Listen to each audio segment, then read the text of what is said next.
Democrats are regrouping after widespread losses to Republicans on election night 2 weeks ago, while President-elect Trump is filling out his cabinet and other key administration position posts. Washington is gearing up for what will likely be a hotly contentious cabinet nomination in the new year, while Democrats and even some Republicans are raising concerns about some of Trump's cabinet picks. Joining me now is Scott Tranter, the Director of Data Science for Decision Desk HQ. Scott, as always, thank you for joining us. Look, like I said, Trump has raised eyebrows with a number of his cabinet picks. Will Republicans ultimately fall in line? That's a good question. It's something I'm going to be watching closely. Look, if you're Donald Trump, you just won. It looks like pretty close on the popular vote, 300 plus electoral votes. Republicans kept the House. Republicans gained, took the Senate. I feel like he's feeling pretty confident, and from what I understand, he's calling senators directly on it. So I think we're in for a pretty big fight over his nominees because if you're Donald Trump, you just won a lot, so you think you should get who you want, which we'll find out if the Senate agrees. Well, and that's a big question because we know that oftentimes senators, whether they're Republican or Democratic, they don't like being told by outside influences what to do. So, which Republican senators should we keep an eye on? I keep hearing Murkowski and Collins. Murkowski, Collins, those are the two big ones. And we were wondering about Sue Collins, whether or not she was going to run again. And she immediately said after the election she's going to run again. So her seat is up. She's going into a campaign year. I don't think she will have a serious primary challenger, but if she opposes the Trump nominees, there are some people in Maine who could cause her some problems. So I think those are a couple. We'll see where this all lands, but there's not a huge margin for Donald Trump to lose more than two or three senators here if he wants confirmation or a recess appointment. So we hear so much about these nominations, what those confirmations will look like, those hearings, and then of course we've heard chatter about mass deportations taking place, within the first few days of Trump's administration or his second administration. What else should we be watching out for in the first 100 days of the administration?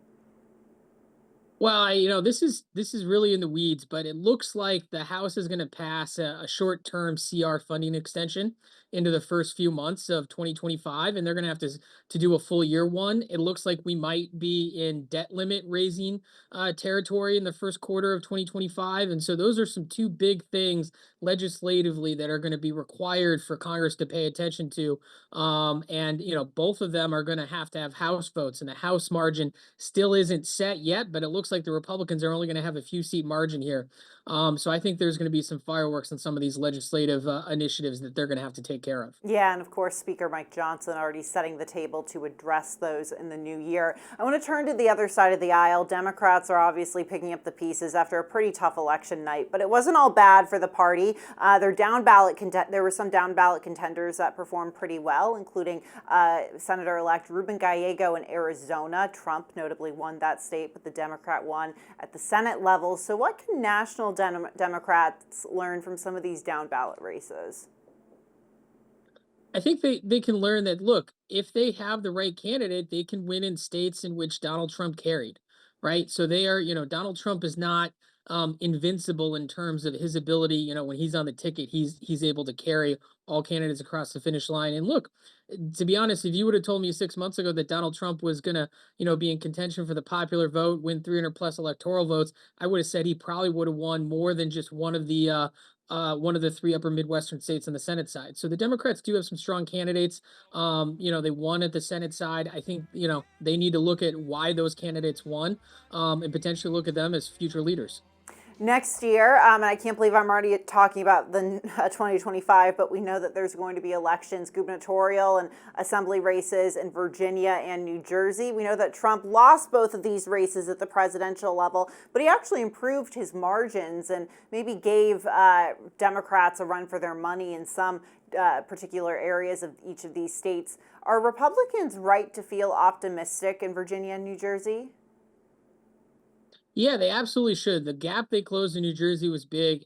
Virginia on election night, look, that one we had on our board, for VP Harris to win pretty handily, but we called it a little bit later than we thought, just because how well Donald Trump was doing in the western part of the state. So I think he's going to have, or at least the Republican Party and him himself are going to think that if they back some strong candidates there, and it's an off year, so there's not a lot of distractions otherwise, and they pour a lot of money into it. They have an opportunity to really push the legislature the way they want to go, as well as maybe take the top job in each state. Yeah, and it was notable to see how he ever so slightly, he actually increased his performance in Northern Virginia, blue stronghold, and Harris Republican. underperformed where Biden was. I want to talk about how much Trump will be a factor in each of these states, because we know that it'll be roughly 11 months after he takes office. And in Virginia in particular, look, you have a lot of bureaucrats and federal government workers and military service members living in this state.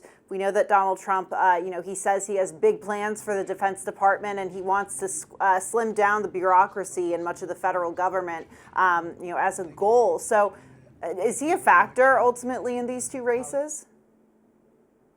Yeah, no, I think he is, because I think we're going to see in the primary process in Virginia, looks like it's pretty well set, but I think you're going to see a couple candidates potentially come out of the woodwork, and you're going to see Donald Trump maybe try and influence that, maybe not, but certainly fundraise and make some candidate appearances. I know at the state legislature level, there's a lot of state issues in Virginia that the Republicans would like to change, but they're going to need to win some state legislative seats. So I think Donald Trump's going to play a factor both on the national, as you point out, with the military and government workers angle, but well as locally in terms of what candidate they pick, how the fundraising works, and how much time he spends there. Before I let you go, Scott, Florida Senator Marco Rubio's seat is up for grabs after he was nominated to be Trump's Secretary of State. Laura Trump, the president-elect's daughter-in-law, has emerged as a leading candidate for that position. But we know that this ultimately will be made by Florida Governor Ron DeSantis. His chief of staff, his lieutenant governor, and attorney general are also said to be top contenders. So, how much, given the governor's personal history with President-elect Trump, obviously he primaried President-elect Trump and lost pretty badly. It was a nasty primary fight. But how much will that impact whoever he ultimately picks to fill Rubio's seat? Well, I imagine it's going to impact a lot of the internal conversations, and I bet I look forward to reading some reporter's book on it in about 2 years. Because look, Laura Trump was a little bit of a late addition. She passed on running in North Carolina a cycle ago.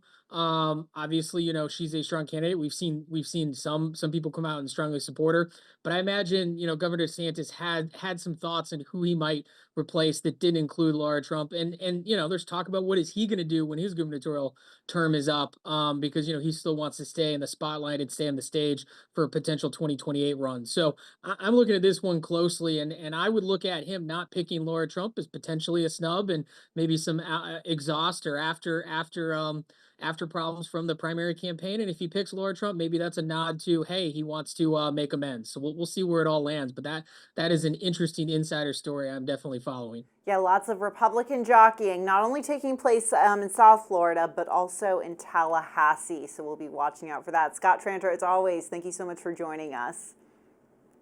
Thanks for having me. And that's it for What's America Thinking. I'm Julia Manchester. Come back next week. And be sure to like, share, and subscribe to the Hills YouTube channel.